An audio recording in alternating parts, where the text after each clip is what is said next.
Playing cornerback in the NFL is no small feat for anybody being drafted from any point from the first round all the way to the seventh round. In 2022, the Chiefs got high production out of two day three prospects in Josh Williams and Jalen Watson. How are they able to do it? What styles do the Chiefs look for in their cornerback room? And how are they able to get such good play out of these guys? We're going to talk all about that today on the RGR Football Channel. My name is Daniel Harms, your lead film analyst, and taking you through everything that has to do with the film aspect. And what we have today, Josh Williams and Jalen Watson, very good 2 and 3 combination for the Chiefs. We talked about Trent McDuffie over one of my film reviews. You guys can go back and find that over the last couple of weeks. But here at the bottom of your screen, we get to see Josh Williams as a true outside corner, playing a little bit of press man where you get that bump and run. You like to see him get on top of the wide receiver like that, use his hands to kind of push the receiver a little bit right there, keep on top, use that sideline, things that you love to see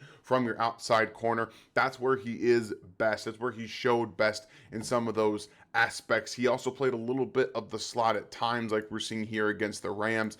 And you like to see a little bit more of his ability to use his hips. Well, that's one of the areas that he does struggle, is being manipulated at the top of his route in the routes. But here, when he's able to time his hands, get them on that receiver, like right here against Van Jefferson of the Rams, he's able to get underneath into the shoulder pads and the chest of that receiver, throw him off route a little bit, kind of what we call rerouting from a physical standpoint. And that's what you like to see, the ability to get in there and do that so you can throw off timing. It can be, it can be an issue with his hands, to get him on the inside there. It's not the easiest thing to do as a corner to time that, especially with more nuance to route runners. I think Van Jefferson is better as a route runner than people give him credit for. So being able to time that up like that is always a fun thing. And you get to see a little bit of him in zone. The Chiefs do run a lot of zone. They run a lot of man. And here up at the top of your screen, we get Joshua Williams playing in one of these off coverages, this cover 4 look, if you will. And we'll get into that here in a little bit. But communication is such an important part of playing wide receiver. You see Willie Gay kind of communicating there as the middle linebacker. So what he's doing here is, as you get that depth as a corner player, you're trying to identify where your players are, where your offensive players are going, who's going to come into your zone. So you see Williams here kind of getting depth with that receiver as he goes upfield, but he's not crossing his face. He instead looks for 82 coming across the field, and he picks him up. So what I wanted to do today is kind of go over these guys, players, these what they are doing, and how the Chiefs are using them, and how they use their corners in the differences that they use for zone and man coverage. We see them use man coverage a lot of times. When you see the Chiefs in that man coverage, if they have 2 deep safeties on the field, they're going to use the sideline more. They're going to try to reroute them, playing more inside leverage. What inside leverage is, you play like a shade to the inside of that wide receiver. So imagine you're standing face to face with a wide receiver on the opposite side. You shade a little bit to their inside. So if they're on the left-hand side of the field, you're going to take like a step and a half to the right. And so you can make them go to the outside, use that sideline, and get a little bit of safety help as it's too deep. And if they're playing man coverage with a single high deep safety, you're probably going to see them play some outside leverage. If they're playing zone with a single high safety, you'll see that as well. So let's get into a little bit of their cover 4 and their matching principles to break this down a little bit. Here we're going to see a nice opportunity to just display what both Josh Williams and Jalen Watson are doing here. So you have what's called like zone match principles. So here's the play itself. Up at the top of your screen is Jalen Watson, and up at the bottom here is Josh Williams, just so you guys can follow along easier with your eyes. And up at the top, we're going to see Watson go with that receiver all the way up the field, okay? That's that zone match principle. So he's going vertical in his bubble, essentially. Imagine all these guys have that bubble. Like, you guys played Madden before. When they bring up those bubbles on the screen when you're showing your defense to yourself so you can see, imagine that's what it is. And you have that bubble that he's inside right there. So Jalen Watson is carrying that receiver vertically. If he goes up the field, you go with him, all right? And then down at the bottom of your screen, we see Joshua Williams playing a little bit of off coverage against T. Higgins, all right? So you're going to see him get that depth, step back, T. Higgins goes across the field here, like I said, he's going vertically, so you have Jaylen Watson also going vertically. But as Josh Williams goes this way, because T. Higgins is going across the field, all right? So that's what they call the zone match. You see him kind of pass off too. So I just wanted to kind of showcase this and what I mean by cover 4. You guys kind of understand what cover 4 is and these zone responsibilities, okay? Typically, you're going to see corners get rather deep in these zones as well, because that's why you see Jaylen Watson getting upfield here, because he has that cover 4, like that quarter part of the field to his responsibility. And you have Trent McDuffie here playing in the slot, almost like a pseudo linebacker with his responsibilities there. So just kind of showcasing what these corners are doing based off of what the receivers themselves are doing. And then, Trent McDuffie actually comes in here. He's playing kind of the deep middle of the field, and you have Justin Reed here coming across the underneath. So all of these things play well, especially because the Chiefs do like to blitz and play zone behind it, and all of these things having to communicate. And Josh Williams doing a good job passing off T. Higgins to Justin Reed underneath and saying, look, I got this guy. As Jamar Chase comes across the field, I pick him up because he's coming into quote unquote my zone. So all of these things are tons of communication based off of it. That's why I also wanted to show later in the season, because a lot of things that are happening later in the season give these young rookies opportunity to learn how to do it. And then we're going to see how, the Chiefs want to play against verticality. All right. What I mean by verticality is you see a lot of, especially from the Bengals, they play a lot of like 9-8-9s, which is, 9-8-9 is typically this, all right, where you have, that's a terrible. This is typically a 9-9. So you have a 9 route, which is just a go route. An 8 is a deep post, and then the other 9 is, another go route. But this is a little bit different. But this time you're seeing on the outside, both wide receivers are running these go routes, and you only have a single high safety here. Okay, so typically you're gonna see them try to funnel to the deep safety, but we have a shaded safety over to the right. So Josh Williams can play a little bit differently from these man-style perspectives. So on the bottom, like I said, there's Josh Williams. Let's watch him against T. Higgins here play that verticality. See, there's the physicality there first, and that's what we're looking for. Reroute, throw off the timing. And typically, especially with these deeper developing routes, these deeper developing plays, sometimes on very quick releases, when you don't get hands on the receiver, Joe Burrow will just take a shot, okay? Try to fit it in a window down the field, like right here, all right? Typically what he wants to do is maybe try to fit it in this window. So if you don't get hands on T. Higgins, he probably takes that shot early. So instead, let's throw off that timing just a little bit and reroute to the outside. We have that deep safety covered over here, so I have the ability now to stay with T. Higgins. Obviously, this ball ends up going to the slot on the right-hand side because playing slot on a 3rd and 19 when you don't get home to the quarterback is very difficult to do. Up at the top of the screen, there is Jaylen Watson in press man coverage, and he's going to release to the outside as Justin Reed is playing underneath, but he's also helping. So he also reroutes that receiver to the outside, trying to use that sideline, but Justin Reed gets out there and shows that he basically is double covering the deep receivers, all right? That's what the Chiefs like to do in those vertical downfield presences. They want to play man coverage on the outside, but typically they want to reroute those receivers to the outside, especially when they have 2 safeties coming up underneath. So I just wanted to give a nice little background on how the Chiefs like to play in those defenses. We see them do that man coverage aspect as well. A lot of times when they're playing man coverage, it's going to be with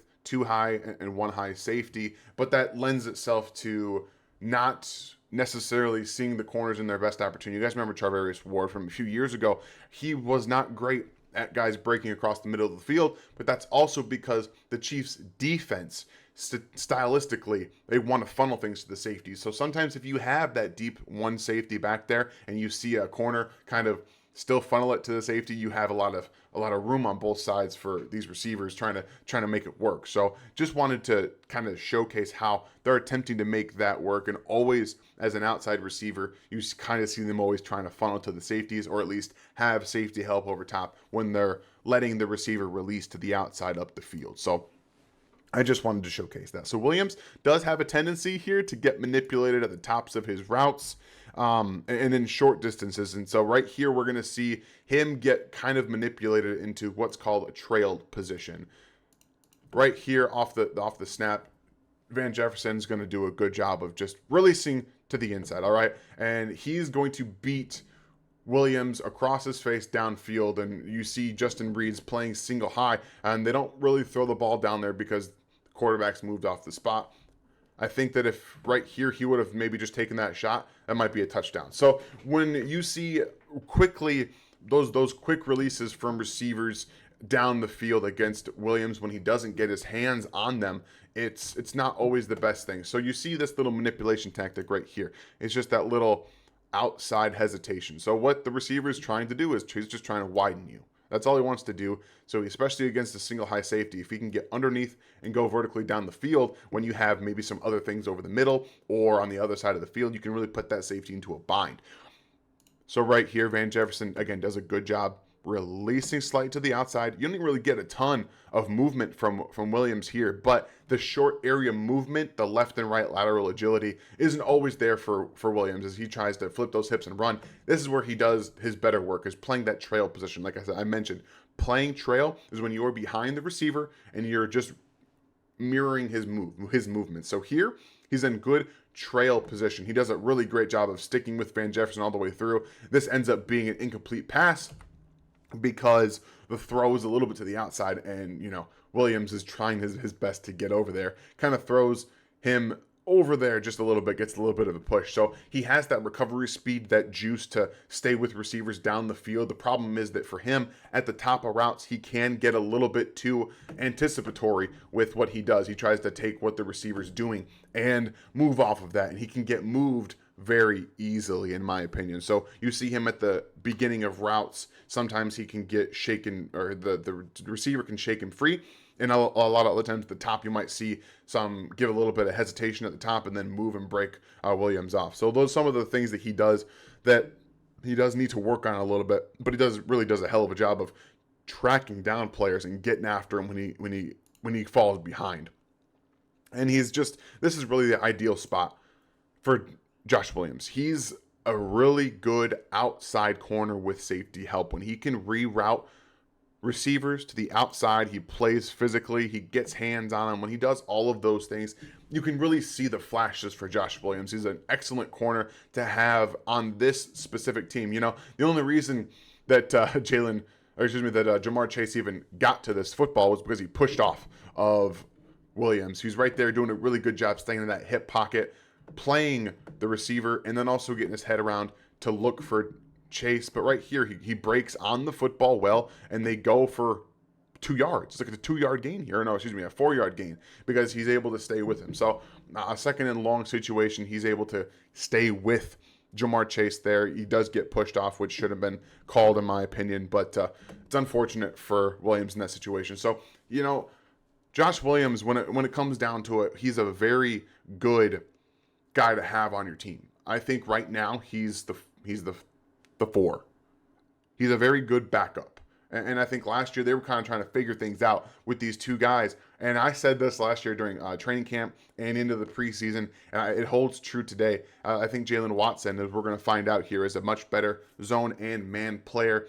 The instincts that he brings to the table are a little bit different. But let's take a look really quickly here and kind of see what we're cooking with these guys. So this is a chart from, I apologize for the pronunciation, Pranav Rajaram. On Twitter, you guys can follow him right here. Let's just kind of zoom in on his @ so you guys can see it right here at the top right. You can follow him there. He does more of the analytics side, but let's look on the left here, the chart, and we're going to get to something else as well really quickly. So we look at the quadrants here. It makes sense based off of what we're looking at this chart. So forced incompletion rate, obviously it goes higher. You're going to have better players, especially in that left-hand side when the receiving yards allowed. When you can have forced incompletion rate that's high and a low receiving yards allowed, you're going to have these lockdown corners. So the Chiefs don't have anybody here, right over in this side of the quadrant, because they had one player that missed the snap play, which was, well, we look right here, Trent McDuffie. He would have been in the lockdown group. So we already see a little bit of Trent McDuffie played really well last year. Again, you guys go back and watch my video of him from a few weeks ago. Really good corner play. But there's a name over here that I don't think many people expected to see, and that is Jaylen Watson over here in the receiving yards allowed under 7. Yeah, he doesn't have the best forced incompletion rate, but he didn't get like a ton of downfield targets against him. He was used better in a lot of these shorter areas, and he's really quick to break on the football. So Jaylen Watson here, I believe Josh Williams would be up here from his snap share. It wouldn't surprise me if he was maybe closer to this area, but regardless, Trent McDuffie is in this spot. We see L'Jarius Sneed here. A lot of that comes to playing in the slot. Playing in the slot, you're playing off coverage. You don't get the opportunity to get your hands on a lot of balls, but you do see the receiving yards allowed. So he's near the football a lot. So I just wanted to show you guys what the corner situation is looking at right now. And let's get into Jaylen Watson, because Jaylen Watson's a fun player. I was really excited to watch him. And, I do think, again, I do believe that Josh Williams is a very good corner for the system that the Chiefs have. And that's why they drafted him in the 4th round. Jaylen Watson is kind of everything that Josh Williams has, but he's better, in my opinion, and he's better in zone. He's better patient at the top of his route. Look, yeah, he's playing against a tight end here, so he doesn't have to worry necessarily about being broken off, so he can be patient. But you can see, let's go back because that did not work out, right? You can see the patience he has, the anticipatory skills. He's going to be able to come around underneath the receiver here as he gets right there with the physicality, hands on, eyes on the quarterback, gets his hand on that football. That's what I like to see, when you can get your hand in the way. And we saw Josh Williams do that a few times where he's, in position. You think back to the very first time against the Bengals earlier in the season where he's all over the receivers. He's draped over them, but the ball is just kind of there. So he's in good position too. That's more of a luck-based thing where your hand just kind of goes out of the way. So yes, I do think that Josh Williams is a good player. I'm not saying he's a bad player at all. I do believe that Jaylen Watson is better. So on the left side of the field here, we're going to have Watson in the slot. And this is what I like to see, because he's got some excellent movement skills and mirroring ability. What if you guys can kind of infer what mirroring is, he's... Actually, that's not the right player. My apologies. He's up here at the top on the right-hand side in the slot.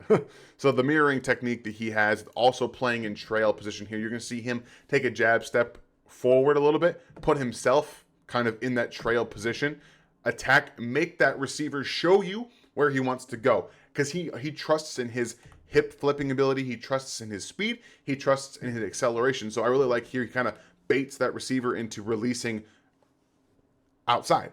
He steps to the inside with playing inside leverage. He wants him to go outside. Again, we see this a lot where they want the receiver to go outside because they have that deep safety help. On the inside of the middle of the field, you can put safeties into a bind. So you don't always want to do that. It's a really nice technique used from Watson there, getting hands on, mirroring, staying right in front of the receiver with that deep safety help. A very good movement skills from Jaylen Watson. He just has that whole complete package, from the hip flipping ability, the mirroring. He can put himself in trail. He can play man coverage. He can play zone well.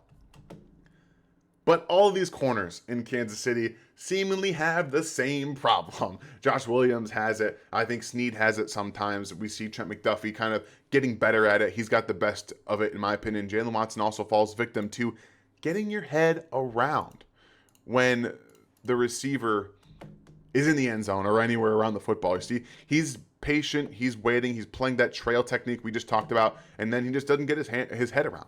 If he gets his head around right here, this is a pick.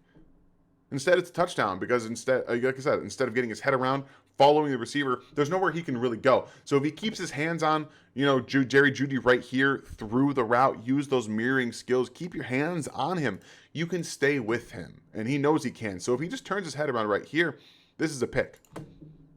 And it's not. So we see this happen a lot, like I said, with receivers in with corners in Kansas City, where they just have this tendency to not get their head around in time, and some of the timing issues they have are off. And Jerry Jeudy had himself a couple of games against Kansas City. So I do think that he plays the ball very well. We've seen interceptions. He doesn't get his hands on a lot of them. He only had, I believe, 3 pass breakups and 3 interceptions on the season.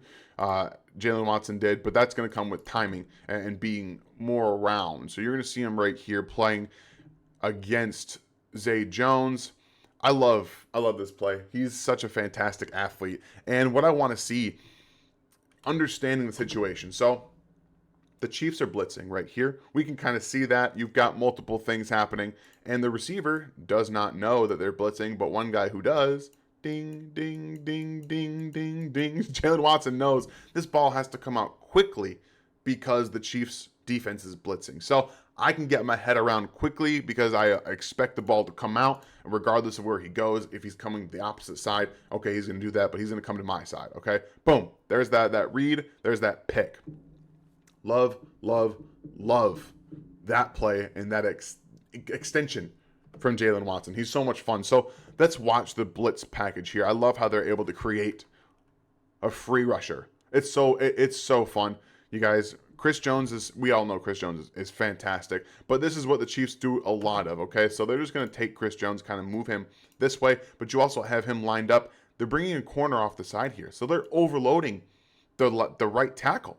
They're overloading the right tackle, and they're bringing Justin Reed just downfield, just downhill. So it's a very, very fantastic blitz design, especially with Nick Bolton kind of showing up here. So you have the guard and the center both going to where Chris Jones is. Then you have that overload on the right-hand side, and Justin Reed gets a free rush to the quarterback, allowing Jaylen Watson to get his head around quickly, knowing the ball's coming out, and boom, a little bit of Odell Beckham with the one-hand catch over his head. I love that. The athletic ability is off the charts. And then here's that other interception he had against the Cincinnati Bengals in the postseason. He had, back-to-back games with interceptions in the postseason against the Jags, we just saw, and then here against the Cincinnati Bengals. So all in all, I think that he's just an excellent contribution to both Trent McDuffie and L'Jarius Sneed. A good job here being physical. He wants to play outside leverage, force the receiver back inside, and then he stays with T. Higgins underneath, keeps getting depth.